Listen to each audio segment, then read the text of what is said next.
One. Week 11 already. It is crazy how fast the season goes. We say this every single year, but it always remains the same. But anyways, welcome to season 4, episode 12, I believe this is. I never know for sure, but Yeah, I think it's 12. it's always the same Well, thing. we're It's in two always episode. it's always the weekly Gridiron podcast. And as always, we're your hosts, Adam, On two? And Luke. and we can't wait for another fun episode. Let's get right into it. Starting with maybe the favorite thing I've ever created, this week's fantasy football leader slide. Of course, you have the return of the GOAT. I loved creating this in the Hub Robinson Center yesterday. Shout out Penn State. Shout out the Student Union. Yeah, this was fun to make.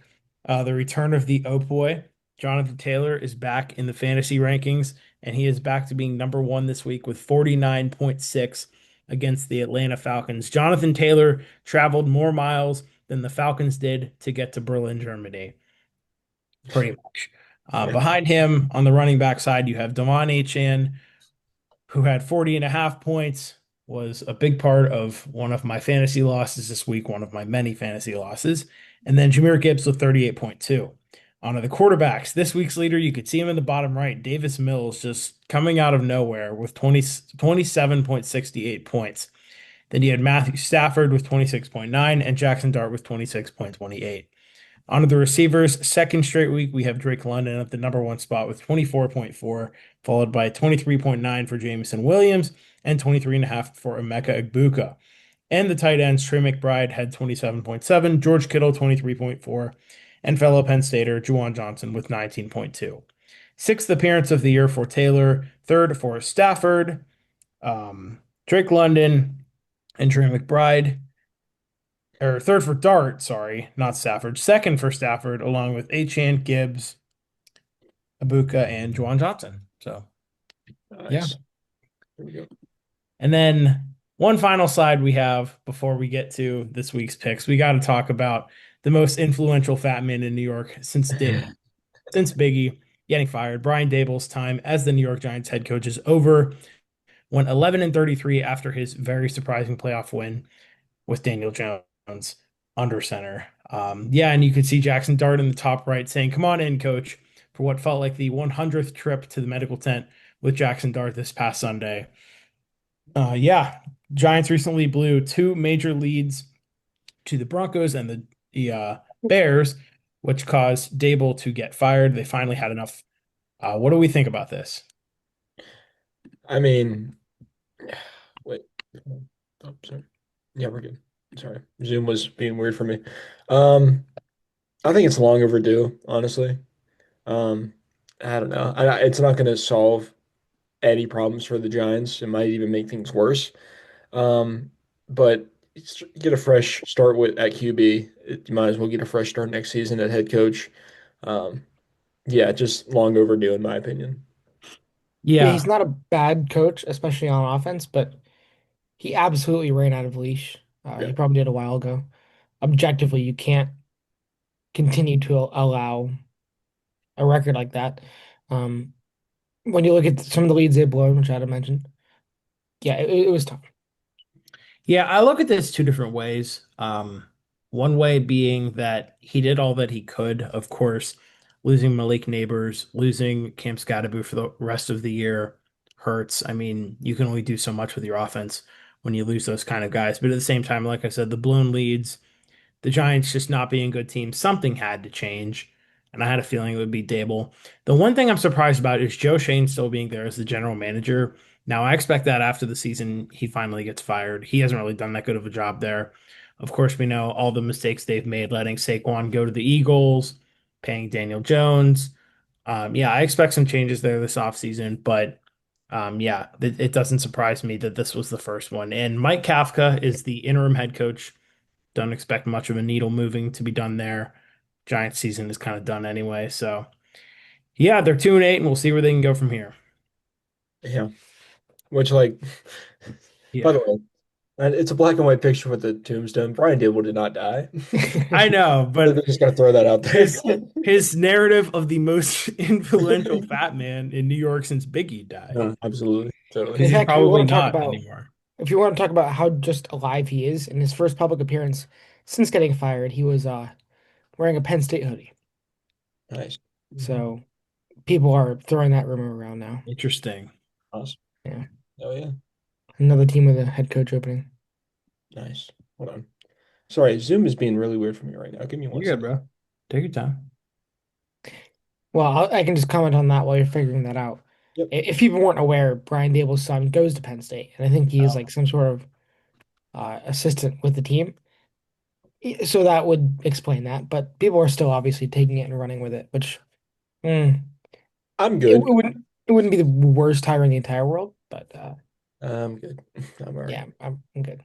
As long All as right. it's not, Well, as long as it's not Matt Rule either. I'm cool. I I think don't think it's gonna I, be, but I yeah. think the book is closed on Matt Rule because he did get, I think, a 2 year extension from Nebraska added onto what he's already making. So Nice. I think the book is thankfully closed there. And then you could take it from me as someone who's been through the Matt Rule experience. There are reasons to want him, and there are reasons to definitely not want him. Yeah. So, but we are moving on to our week 11 predictions. And Luke, why don't you get us going? I'm on cloud nine as a Patriots fan. We won the tough game on our schedule after like six easy games in a row. And look at what we get rewarded with a prime time, excuse my language, belt to ass of the New York Jets. I have plans to go watch this game. Buffalo Wild Wings, with Adam and some friends. I'm gonna embrace this. I'm gonna make it the best day ever because this will be fun. I'm gonna lock in the Patriots this week. I don't really care that. Am I wrong? Did the Jets win last week? Did anybody? They Did the Browns Jets game even happen? they Jets won beat the the toilet Browns. bowl against Cleveland, yeah. That's right. If I'm not mistaken, um, it was because of like a punt return touchdown and a kickoff touchdown in the first quarter. And Justin Fields maybe had 60 passing yards. I don't even think so. It's probably like So six or 11. this is gonna be so much fun. So you know where I stand on that. So I'll just talk a little bit about the Patriots last week. It was raining in the first half. Drake May did not look particularly good. He finished, I think the number was 16 for 31. But if not mistaken, keep saying that he played mistake free. The team played mistake free, and I gotta shout out the breakout game for one Trayvon Henderson. 14 carries, 147 yards, two touchdowns, and a catch for 3 yards. It's that was why you draft him in the second round. His home run ability, which is something Ramondre Stevenson just does not have. As much as he has meant to us, he just does not have that. So I don't know how you possibly move away from him after a week like that. I don't think you can, so I don't think they will. It was special. He hit two home runs, I think like a 50 something and a 40 something yard touchdown. Um, he just looked fantastic. The protection was holding up all game, which was great to see. There were still some great plays down the field, and the defense played well. Emeka Egbuka was hard to contain. The matchup with Christian Gonzalez was very entertaining. They both got each other a couple times. Likely a couple of times when Egbuka got the better of him. Baker Mayfield misfired. But Egbuka did still have a touchdown in the first quarter on their first drive, which was, I forget who was on him on that play, but it wasn't Christian Gonzalez. So as long as everything holds up, we really need the health to hold up because that's going to be the biggest factor in maintaining this hot streak. Because look at what we have in front of us. The Jets this week and our two toughest games remaining are the Bills, who we already beat, and the Ravens, who, despite playing on fire right now, are 4-5. So we need the health to stay up. We need the health to stay up. Just like a weird way to put that. We need to not get in our own way, meaning we need to just keep feeding Trayvon Henderson the ball, uh, attacking with the run to open up big plays when they become available instead of just throwing ridiculous kind of like shots all the time, which Drake May has the talent for that, but let's keep playing in the way that's been working. Which, if you heard the broadcast, Tony Romo was talking a lot about this.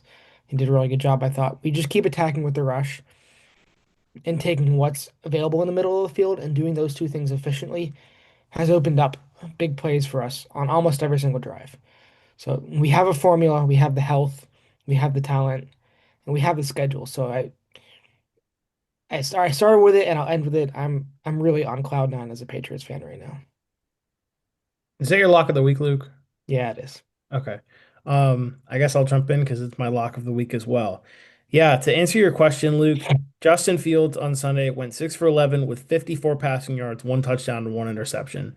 The fact that Browns lost that game after Fields only attempted 11 passes is kind of crazy. Dylan Yeah, Gabriel. well, that too, but the Jets also belong in my tier of you are not fooling me. They're still one of the worst, if not the worst team in the NFL. And yeah, the Patriots are rolling. Welcome to the Trevion Henderson show. I know you got to watch him a bunch from how much I watched him the last 4 years at Ohio State, Luke, but this was your first real taste of him being on one of your favorite teams, and I'm sure you enjoyed it because I enjoyed watching him for 4 years and yeah, give me the Oh, pat. also, sorry, just to mention, Kyle Williams, our rookie wide receiver, his first catch since week 3, 72-yard touchdown. He is so fast. I'm not sure how you get him more involved, but it was gorgeous. So It's a lot he better than Javon Baker and he deserves a shout out too. Yeah, uh who was the other guy he drafted last Jalen year? Polk. Yeah, Jalen Polk. Yeah. just so fast. So he deserves a shout out too. All right. Anyways, Dante, do you have anything else to add for this?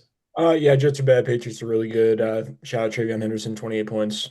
Made me a really happy guy this past week.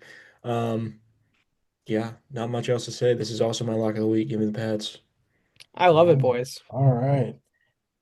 It's If because we get it's like yeah. there's this is the most obvious lock this week, I think. Yeah. Yeah. I mean, you could say, I mean, no, I won't mention any other games. We'll talk about them when we get there. But yeah, this is a I don't gimme. know what, as a Patriots fan, we did to deserve this. Really nothing. Yeah, dude, it really honestly pisses me off. But Yeah, as it should. It's kind of terrible and unfair, but I'm Yeah. gonna embrace it, man. You two and your playoff teams. It must be nice. Let's not jump to conclusions here about anybody other than me. I'm sure Dante will have some things to get off his chest later. it won't be as, bad as you Okay. think. I'll take the bulk of the complaining today. Well, we can move on. But we'll get there. We're going to Madrid. Not actually, but this game is being played there, and I'm so funny. I know. Commanders and Dolphins in Madrid, Germany. Madrid, Spain. Oh my God. Oh, sorry guys. Not up on my geography today, nor was I in fourth grade when I really should have paid attention. But anyways, we got our second consecutive international game. This one, just. You have your international games you want to wake up at 9:34 and you don't. And 3-7 versus 3-7. I'll be up that early on Sunday, but it's probably because I'm going to church and not because of this game. Do I even have to pick? Both teams just I mean, Jaden Daniels is not going to be playing. Terry McLaurin, I think, was already ruled out as well. The Dolphins looked good last week and really shocked us with how they played the Bills. So you know what? I'll go with Miami just for that reason. I don't really trust Mariota and I don't really trust the Commanders right now. And I guess I can trust Miami a little bit, even though I really can't. But if I had to pick someone, it's going to be Miami. So I'll take the Fins. Well, I'll jump in if you don't mind, Dante, because I I'll wanted go to for play it. off of something. I think Roger Goodell should go to church on Sunday and repent for doing this to the city of Madrid. Um, why in the world would you put this game on prime time, or not on prime time, but overseas? I don't even care if before the year this kind of looked like a decent matchup. This is awful. Uh, the Yeah. Dolphins did shock Bills last week, which was hilarious, as if last Sunday couldn't have gotten even better. Um, but we've seen this before. What other games did they win this year where they put up like 30 points? Might have been the Jets or someone, and then the next week they had a Atlanta. stinker. They Atlanta, beat and then Atlanta. Atlanta. thank you. And then the week before they had a stinker. So you got to have some kind of goldfish memory with the Miami Dolphins this year. With that being said, the Commanders are also pretty stinky. So and Trump won't be in attendance for this one, I'm sure, which he did them no favors last Sunday actually. But yeah, the thing is, it's really just always comes down to what version of Tua are we going to see? Is is he going to go 12 for 25 with 110 yards and two interceptions, or is he going to go 22 for 30 with 320 yards and three touchdowns? It's probably somewhere in between, but it seems like that's what we always get. It's this constant tug of war of is his brain working that day, or should he just be throwing right-handed? Um, but I am gonna take the Dolphins just for the scheme of Mike McDaniel cooked last week against a good defense. The Commanders are hurt. I don't really have a lot of good reasons, boys. This is just no one's gonna be watching this. I don't blame you. Yeah. I'm gonna go Miami as well. Um, this I I think this is gonna be a sleeping day for me. I don't. I honestly, if there was a time to refuse to pick a day to refuse to pick a game on WG, this might be the one. Want to Uh, go with the tie? I'm not going. No, I'll take Miami. I'm not pulling a Josh and having to call it a tie. But yeah, Miami, I guess. Like Luke said, Roger Goodell should go to church and repent for this sin that he put together. But anyway, If this game were actually to tie, it would be like 3-3, yeah, something like that. Ugh. All I know is Washington has to be missing Brian Robinson Jr. yeah. Yes. I know running backs are replaceable, but sometimes it makes a difference, and this time it's making a difference, man. It's a mess. It's a mess down there. I just don't know why they're playing. I just don't know why they're not playing Krosky Merritt more. Like truthfully, like he's getting no touches. It's crazy. Yeah, Anyway, Well, last thing I'll say is it's just hard to believe a team that was in the NFC Championship game last year is just now looking like this. But overachieving. that's the difference a year can make. yeah. So, Anyway, all right, let's get on to 1 o'clock. We have the Packers and the Giants in MetLife. Green Bay. What is going on with them right now? Back-to-back losses, one more expected than the other, but two games where they just did not look the best version of themselves. You possibly have a get right game this week with the Giants, but it is noted that Jackson Dart not clearing concussion protocol in time for this game. Russell Wilson demoted to QB3, which means everybody's favorite quarterback, Jameis Winston, will be the QB1 for this game. I'm excited to see that. So I will pick the Packers, but I'm definitely excited to see Jameis Winston play. This could definitely be a career game for Wan'Dale Robinson, considering how much Jameis's offense is just screw it. I'm going to chuck the ball downfield and someone's going to be there, whether it's my wide receiver or a DB intercepting the ball. So, yeah, I'll take the Packers, but I expect the Giants to make this one a little fun, at least. yeah, I'll stick the Packers. But yeah, I've said before I do like the Packers. I'm a fan of them. But I'm rooting for Jameis. I'm rooting for him this game. I really want to see him get a win here. And like Adam said, the Wan'Dale Robinson stock is up. I have him in one of my leagues, and I'm starting him at the flex. We'll see what happens. I'm gonna be good. But yeah, I'm going with the Packers. I'll triple down on the safe pick, but it would be a lot of fun to see Jameis just play with some reckless abandon. Perhaps more interesting than actual commentary on the game. I'm going to propose a question. Just how many losses or just how bad would it have to get for Matt LaFleur to be on the hot seat? Mm. If they lose this game, there will be conversations, but I don't think. Yeah. I've seen already conversations among their fan base, but I don't think they make Like any. baby steps of conversations, but I because it's not all on him. I mean, their receivers aren't showing up. Jordan Love, even though you love him, Dante, is making some mistakes, not a lot, but some, to where it's not all completely on Matt LaFleur's shoulders, even though his play calling has been a little weak. But yeah, I mean, also Tucker Kraft being out for the year, that's a big loss. So it's Green Bay. They have a top 5 defense. If their offense can just figure it out, they'll be fine. But it is worth talking about a little bit that if if they lose this game, there is some concern there. So, Agreed. but yeah. Oh, Okay, and now as I'm going to shout out my club here at Penn State, Com Radio called this the Tank Bowl. We have the Texans and the Titans in Tennessee. The Texans are actually 4-5 now, believe it or not. I know that kind of came out of nowhere.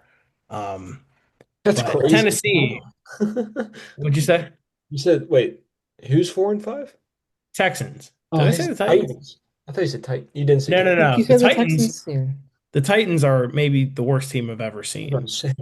Um, they give me extreme flashbacks of the 2023 Panthers, so I kind of feel for their fan base a little bit. Um, but yeah, I will take the Texans in this one, especially with, oh my gosh, how well Davis Mills played in that fourth quarter. And even if CJ Stroud comes back, this would be a nice get right game for him. Yeah, I'm not going to waste any time here. It's Houston for sure. Yeah, I'll go Houston as well. Not much to say. Yeah, I fully agree. Kind of a similar question. I don't think there's a shot that Davis Mills threatens CJ Stroud's job, but it's just another interesting thing to watch. That'd be Because they looked hell really good with yeah. him. And honestly, that'd be kind of awesome. So I'm Yeah. thinking, but All right, Adam, you have the floor. Oh God. I never swear. What the hell was that on Sunday, guys? What in the world You was better go to church, man. that? You had one job after you beat Green Bay in Lambeau Field to not lose to your 1-8 rival. And my God, that was pathetic. We had both games on. We the New England game on, and the New England game got the volume. So I was kind of watching our game on mute, so I didn't really see everything. But from what I saw, oh my God, it was atrocious. Bryce, I hate to say it, you're not looking good, my man. Rico Dowdle got our one touchdown to put us up 7-0, and then after that, nothing. Everyone just disappeared. Everyone went home because they thought that would be enough, and it wasn't. Who let Tyler Shuck throw for darn near 300 yards? Who let CJ Stroud, or not CJ Stroud, my God, Chris Olave get a 61-yard touchdown on us? That was atrocious, guys. The Saints, I mean, I get it. We lose to them at least once a year usually, but that bad? You really let them come into your own house and own you like that? And guess what? We have the Falcons this week, but good news, we already beat them, and the prophecy is that we always split. So guess who I'm picking this week? Not us. Atlanta's going to win this game. I have yet to be convinced otherwise that we'll actually win. I hope we do because we beat them 30-0, but I think the prophecy stands. Atlanta is mad. They're 3-6. They need a game to just take it out on somebody. And oh, perfect. The little Carolina Panthers who let the 1-8 New Orleans Saints kick their I'm not gonna say that word. Um, come into their stadium. So yeah. I'm so excited. So excited, man. All right. I'll let you guys talk now. go Um, for it, Luke. I'm I'm going to curious. Atlanta. I'm going Carolina. I was just really impressed by New Orleans and the scheme they put up against that defense. And Tyler Shuck looked awesome. I think that has more to do with it. I don't think the Panthers offense looked so much worse than it's always looked. I know they put up no points. Let's be honest, they've been kind of playing in spite of some major problems the entire year. And a couple of their wins have not been very pretty. And the Falcons do nothing to inspire me. So I'm going to go out on a limb here. I guess I can't call this my upset of the week because of the records, but we'll see if I can keep that on my back pocket. But I'm going Carolina. Okay. I Cool. respect your confidence. I'm going Luke, Carolina also. sorry, Dante, to interrupt you real quick. Luke, Atlanta is favored if you want to make that your upset. I'll keep it in my back pocket for now. Okay. Dante? Yeah, I'm going Carolina also. Um, Oh, wow. yeah, the prophecy, I think, in my opinion, is going to be broken this week. I think Carolina is going to get the season sweep. Um, truthfully, it's really tough um, to go up against it. Going up against a rookie quarterback, they're either going to play really good or really, really bad. Tyler Shuck played really good. That's usually how it goes. But yeah, I think the Saints are just better than their record portrays. I don't think that's ridiculous. But I do like Carolina. I don't know. I just don't have any faith in the Falcons at all, to be honest. They are one of the most unpredictable teams in the NFL. You never know what you're going to get week to week. Um, so yeah, I like Carolina. I had a feeling you guys were both going to go Carolina. I'm not going to change, Fine. but I'm not going to be sorry. Listen, I'm not going to be surprised if we win, but just after last Sunday, man, just what a gut punch. Yeah. All right. Well, I love both of your confidences. Anyways, all right. Sorry about that. I'm all done with that. But now we have the Bears and the Vikings rematch from week one. That interesting game that had Chicago winning for a lot of it until nine appeared in the fourth quarter. JJ McCarthy and his alter ego. Um, which is so corny, by the way. And of course, in fitting fashion, everyone used that against him when they lost to the Ravens on Sunday. And I think it's going to continue. The Bears are playing some good football. They're in a playoff spot right now. Dare I say the Chicago Bears are going to be 7-3? Yeah, I'll go with Chicago. It's almost like somebody knew that in the preseason. Yeah, man. I'm going with the Bears too. I believe in the Bears. I believe in Ben Johnson. They look a lot better. They're building a culture there. They don't look like the same old Bears. Um, just unlike the Jets, look like the same old Jets with their new head coach. But I like them, and I'm gonna go with them this week against Minnesota. Yeah, me too. JJ McCarthy threatens to play more football. The world saw what he looks like when he has to throw last week, going 20 for 42 with two interceptions. It took a miracle and a very hot fourth quarter to beat them for the first time. And the Bears have figured more out since then, and the Vikings have had more questions since then. So give me the Bears. I'll never believe that that guy beat Ohio State twice in college. Ugh. We're getting our get back this year, but well, that's a story for another time. One thing at a time. Yeah. Okay. Chargers and Jaguars. LA, of course, coming off a win. Dante will get into that a little more in just a bit. The Jaguars thought they had a win until the Texans snatched it away in the final seconds, literally because I believe they lost on a pick six, unless I'm wrong. Um, yeah, the Jaguars, I I do not know what to say about them right now. They're in a playoff spot, but I could not get a proper read on this team. Trevor Lawrence, what even are you at this point? They're now without Travis Hunter for the rest of the year. Brian Thomas Jr., I haven't heard his name since being an offensive rookie of the year candidate last year. Jacoby Myers is there, which is cool. But yeah, the Chargers are rolling right now. They're coming off a nice win, and I think they use that momentum to their advantage and get a win on the road here. Of course, this is a rematch from the wild card round in 2022, where of course the Chargers went up 27 nothing. And this time I think they take the lead and don't lose it. I'll take LA. Yeah, I agree. Jags struggling on the injury side of things. Chargers look good.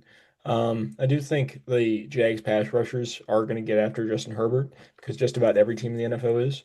Expect a big day from Josh Hines Allen and Trayvon Walker. Um, but I'm still going with the Chargers. Yeah, me too. Quick shout out to Parker Washington, who looked good for Jags last week. Penn State legend, but that won't change much. Chargers looked great last week. Jags, like I said about the Vikings, a lot of question marks. So give me LA.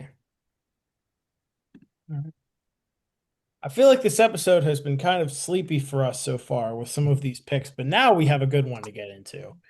This should be a banger. Best game of the 1 o'clock slate here.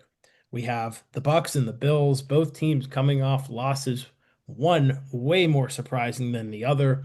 Of course, Tampa, close loss to New England, played them well. Buffalo got blown out by Miami. Nobody saw that coming.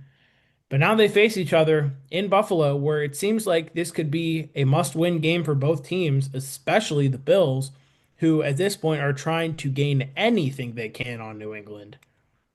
And yeah, I feel like I've been picking first a lot this episode, so I'll let somebody else go first, whoever wants to. I'll take the in division game with the Bills consideration here. I'm taking Tampa Bay. I kind of can't believe that I'm burying the Bills like this. But they looked awful last week. And that was there's no such thing as a good loss in football, but that was a good loss for the Bucks. They're still banged up. But defense held the highest completion percentage quarterback in the NFL to about half of his passes. And Mika Ibuka is still a monster. Um, this is just an interesting matchup. Now, it is going to be cold in Buffalo. Um, I'm trying to remember if last week's game was in Tampa or New England.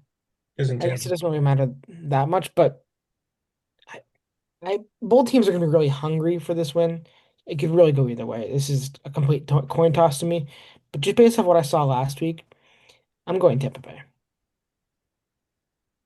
I am too. Um, this one is, I don't know. Usually, whenever we look at a game like this, we're like, oh, both these teams are playing real good. Both are playing Not not so good. like Luke said. Bills, I mean, the Buccaneers didn't play too bad against New England. I just think New England's playing really good football right now. Buffalo played really bad. Uh, Well, yeah. Sorry to cut you off. Also, let's consider that three of the Patriots' touchdowns had about an average of 60 yards yeah, in those plays. So take away one of those, it's a one-score game. Take away two of those, the Bucks might win that game. So, true. you know, But the thing is, the Bills do put together a lot of lengthy touchdowns in terms of yards. yeah. So we shall see. But yeah, I do like Tampa Bay here, which is crazy. Okay, for my pick, we take it to the Milwaukee Brewers from a couple years ago. Wait, no, it's muted. Hold on. Sorry. Go Bucks. Let's go Bucks. Good luck in the playoffs. Go Bucks. Go Bucks. Go Bucks. Good luck, Bucks. Go Bucks. Good luck in the All right, you playoffs. heard enough of that. Yeah, I'll take Tampa Bay as well. I like them a lot more right now. I really tried to get that on the first try, but of course my phone muted it. Oh, good. Okay. But yeah, clean sweep here. That's crazy. Crazy. Yeah, against Buffalo, who, by the way, is 6-4, would be 6-5 if they lose this game. But anyways, on to the next game. Dante, I'll let you have the floor. Yeah, rough loss against the Chargers. But truthfully, I just want to say, the amount of overreaction and mood swings, not just among the Steelers fan base, but among the NFL in general, is just absurd. Last week we were feeling like a Patriot fan on cloud nine, whenever we beat the Indianapolis Colts and forced six turnovers. But then we come out and really sneak it up offensively, against LA, which did not see coming. I thought we were going to win that game. Really a big bummer. Aaron Rodgers really did not perform too well. His worst game as a Steeler so far. Um, excuse me. But one positive, I thought the defense played relatively well for a good majority of that game. The thing is, they were just on the field way too much. And whenever you're on the field way too much and your offense throws two interceptions, chances are you're not going to win the game. Still only gave up 25 points to a pretty good offense, I'd say. Did get after Justin Herbert, did sack him two or three times, but just offensively cannot get anything going. I think, if you switch up one or two plays, if you take away one of those interceptions and Aaron Rodgers hits a DK whenever he's wide open in the end zone on the second play of the game, I think the Steelers could have won this game, but they did not. Yeah, I'm not too concerned with that loss. I do think the offense will recover, and I do think this is a good game to recover offensively against a pretty, um, you know, poor defense. I might jinx us by me saying a poor defense, but we'll see. We were able to move the ball in Cincinnati the last time we played them. Um, I am excited to see how our defense comes out and adjusts and just responds to that just awful performance against Cincinnati, on Thursday Night Football, just a few weeks ago. Um, but one more thing I want to get into. Asante Samuel, now but Pittsburgh Steeler, which is huge. That really takes some pressure off Darius Slay, who has struggled this year and has been riddled with injuries, pretty much going down in every game. I think he has like three or four blue medical tents this season, which is crazy. We'll see how quick, Asante Samuel gets, elevated to the 53. Hopefully pretty soon. I hope he plays this week because that'd be awesome. He'd be a huge upgrade. He's a great coverage corner. Struggles at tackling sometimes, but if he could cover guys and cover Jamar Chase, fine by me. Um, but for this game, I am going to go with Pittsburgh. I think we bounce back, we recover. I think the defense plays well enough, and the offense puts up some points, and we win this game. I'd say maybe 31 to 21, I'd say is the final score. So yeah, I'm going with Pittsburgh. Who were you saying was the injury tent guy? Darius Slay. Okay, all right. That makes sense. Yeah, I'm gonna go with Pittsburgh too. I was talking to my dad after the game on Sunday, which I did not watch a lot of, by the way, because I had an exam yesterday, so I was studying for that. But Yeah, from what I saw, it just did not look the greatest from the Steelers. Not what we're really used to. But I told my dad, I said, this seems like a game where they're going to reel the negative fans back in. Mhm. And it seems like a game where they continue to remind fans, like, hey, we had a rough week, but we're still on track. We still believe in this thing. And I also have a hard time believing, yes, I get Mike Tomlin against Joe Flacco has not been a good match for the last couple of years, but I have a hard time believing he loses to Flacco twice in a season. And the Steelers understand this is a must-win game because the Ravens are lurking. If the Steelers lose this game and the Ravens win against the Browns, All they'll right. be tied for first place. So this seems like a must-win game for the Steelers, and I think they take advantage of that and get, like I said, a much-needed victory at home. You're right. I don't. I am sounding the Ooh. alarm. That offense, to me, just it transcended bad week and became a problem. We are a long, long way from a week 13, 44-38 Steelers victory over the Bengals last year. And both teams look different, and Joe Flacco and the Bengals are not winning by lack of points. That wasn't the case. Or not losing because of lack of points. We saw that against the Pittsburgh Steelers in the first matchup.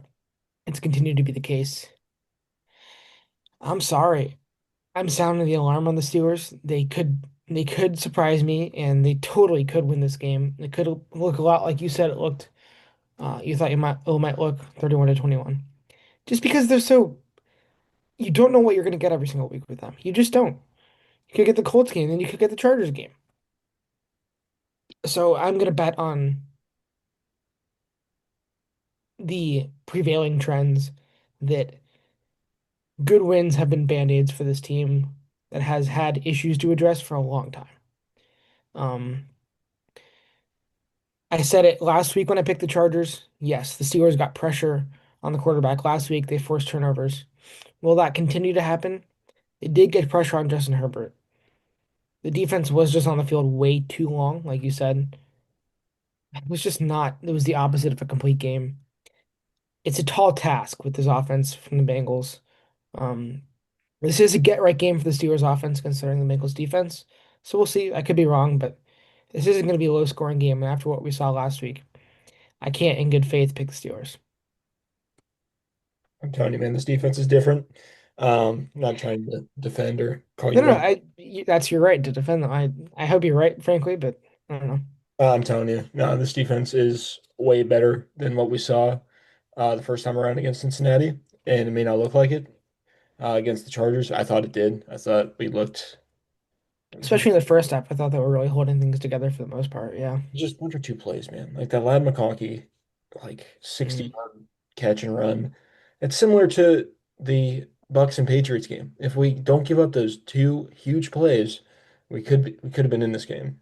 But anyway, yeah, I think offense has to get better, and I think that was just a fluky performance by them. I don't think it's a problem. I think a lot of people, Luke, not calling you, not saying this is you, but a lot of people who haven't really been watching the Steelers know that that seemed like kind of an outlier because we have been moving the ball pretty consistently. But we'll see. I could definitely see Pittsburgh, coming out not looking good.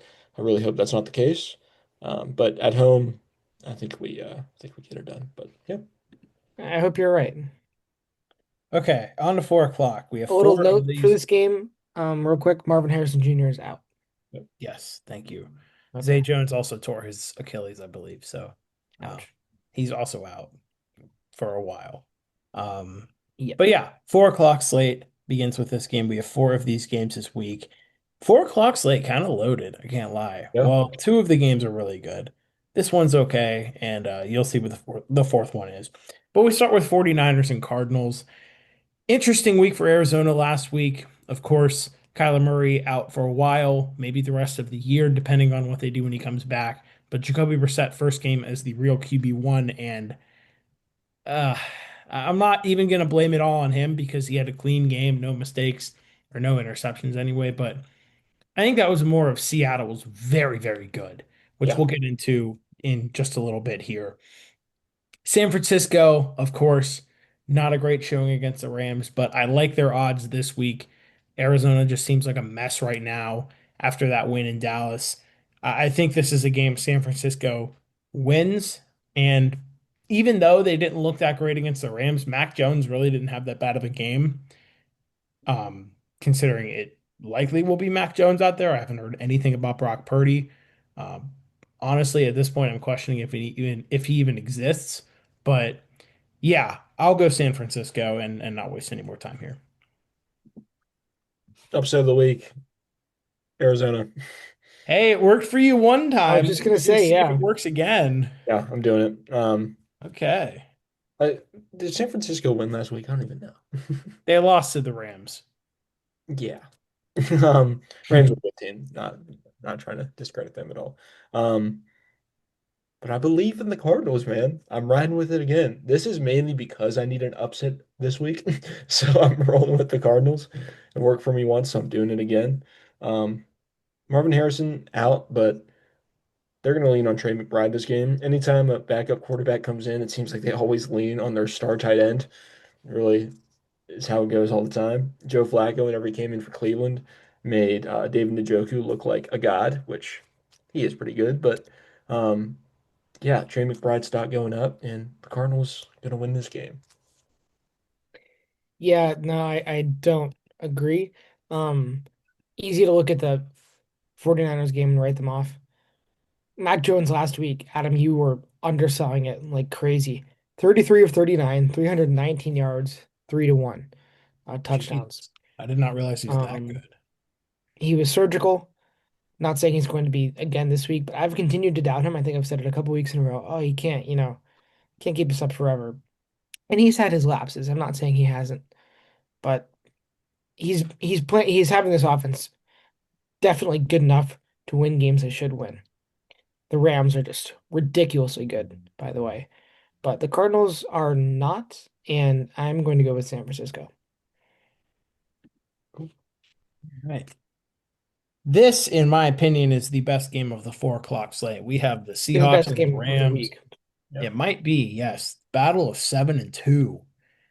Two teams that are just fantastic right now. Two of the best in the NFL. Of course, the Seahawks in first in that division right now. Um, yeah. What do you guys think? I'll let you guys go first. I'll go first. I'm thinking Seattle. Seattle looks like an unstoppable force right now. They look so good. I think there's a case to make they're the best team in football currently. JSN is playing like an absolute beast. Did not see the Sam Darnold MVP type year coming. Truthfully, I said at the beginning of the year he will never have another year like he did in Minnesota. I was wrong. He's absolutely balling out right now, and I like Seattle to win this game and ultimately win this division. So, give me Seattle. And I'm gonna jump in. I'm gonna go with the Rams, and I'm just going to ask everybody to go back 30 seconds and listen to what Dante said about the Seahawks, and you can say a lot of the same things about the Rams. I was thinking about this one, and I thought, what's the worst that could possibly happen for the Rams to lose this game? Do they let Sam Darnold go 33 of 39 with 319 yards and three touchdowns and one interception, like they just let Mac Jones do, and they still beat them by multiple scores? I just think the Rams are that good. Both these teams are that good. I can't wait for this game. It could go either way. Uh, Yeah, I'm excited for this one. But I just have more confidence in my preseason Super Bowl pick, the LA Rams. All right, this is technically my upset of the week because they're not favored. And I had trouble picking one anywhere else, but I'm going Seattle as well. I like both teams right now, but I love this Seahawks offense. Sam Darnold and JSN, that connection is like peanut butter and jelly right now. It's amazing. And yeah, I think the Seahawks have had a very good year, but still, there are some fans out there that might think, okay, give me one more reason, one more step for me to believe you're legit. And that is go into SoFi and beat the Rams on Sunday, and I think they'll do it. Yeah. All right, and this game's pretty good too. Not as good as the previous one, but we have the Chiefs and the Broncos. Always a fun matchup. Kansas City 5-4, but don't let that record fool you. I still believe they're very good. Denver 8-2, but also don't let that record fool you because Bo Nix has been playing some weird football lately. And that defense has done a lot of the work. 10-7 over the Raiders on Thursday night last week. and 15-10 over Houston the previous Sunday. I don't know, man. That just seems weird to me. Um, I'll go Kansas City. I get Denver's 8-2. I get they might be favored because of their record. I haven't checked that, but I like the Chiefs in a game like this. I think this could be the week that Mahomes plays really well, and the Chiefs remind everybody, yeah, hey, we're 6-4. Yeah, hey, we're fighting for a playoff spot, but we're as good as any of the other really good teams in this league. So, Yeah, I'm going with the Chiefs as well. Yeah, Bo Nix once again playing really weird football. Still really believe in the Broncos defense. Still think they're a really good team. But if anybody's going to exploit them, it's the three-time Super Bowl champ. It's Patrick Mahomes, and I think the Chiefs are going to win this game. So do I, but I just found something so interesting that I feel morally compelled to share it. So I was getting ready to dunk on Bo Nix for his just gross week last week, 16 of 28, 150 yards, two touchdowns, one interception. But Bo Nix against the Chiefs in his career is 1-1. That doesn't tell the story. Against the Chiefs in his career, he's a total of 48 for 59 with 536 yards, six touchdowns, no interceptions, and a perfect passer rating. So this is just one to watch. That's all I'm gonna say. He's been playing like he has happy feet in the pocket. He's missing wide open receivers. He's not reading the field. But this is just one to watch. We'll see. Especially in Mile High. Despite that fact, give me the Chiefs. Just yeah, just maybe not one to actually watch because I don't like watching Bo Nix play run that offense. But it's one to Twitter watch, and this upset could happen. So, well, no, not an upset. I guess they're 8-2, but we'll see. It could go either way. all right, and here is the game of the 4 o'clock slate that I said was not very good. Ravens and Browns. Two totally different teams right now. Baltimore, yes, 4-5, but they're looking very good with Lamar Jackson back. Cleveland sucks. Dylan Gabriel stinks. Give me the Ravens. This isn't that hard. So, yeah, Ravens. Yeah, we want Shooter Sanders. It won't make a difference. I'm just telling It you right won't, but that's I'm so Dylan Gabriel. Come on. now. Yeah. Here's a game like All this. right, Sunday night football. Lions and Eagles. Perhaps the two best teams in the NFC in some people's eyes, maybe besides the Seahawks and the Rams, but this should be a fun one because this is the NFC Championship game. A lot of people thought they would get last year and they didn't get it. And now here it is happening in front of our eyes. Both teams, some good wins last week. The Eagles one was a little close, but given they were playing the Packers, kind of expected. The Lions blew the brakes off the Commanders, got their revenge from last year's playoffs. Revenge, you could say, because there wasn't really going to be a game. I like Philly in this one. Detroit, very good team, like I said, could definitely pull off the upset here. I'll call it the upset because Philly has the better record. But to me, this seems like the kind of game the Eagles win. They're gonna tush push their way to victory. They're gonna do what they need to do. Um, I'll take Philly in a close one. In a close one. Luke, go for it, bud. Yeah, I'm taking Detroit, and maybe not so close of one. I, Hmm. Philly, another ugly week last week. Let's just put it simple. If these two teams played last week, the way both teams played their games, this wouldn't have been close. Detroit has had a couple punches in the face this year already. And the Eagles have had a couple ugly wins. So I expect the Lions to get up and bite a couple kneecaps off and give me Detroit. That's just what I feel. I completely agree, Luke. Uh, I think Detroit is miles better than Philly right now. That's what they're playing, yeah. Yeah, I think Detroit is really good, and I think Philly is extremely overrated. Um, so yeah, I'll give me Detroit. Okay.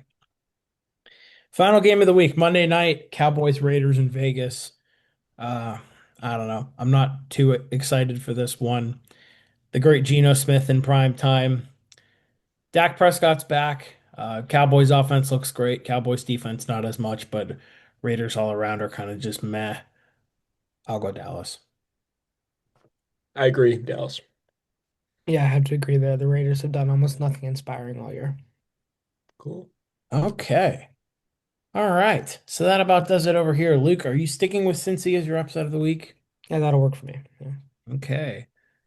All right. Well, week 11 going to be an interesting one. Week 10 had some upsets, of course. Any given Sunday is always the narrative, and we'll see what happens this week. Hope you enjoyed the episode. Stay tuned for more from us all season long, of course. Thank you for your support. As always, we are your hosts, Adam, Dante? And like. and we'll catch you all next week.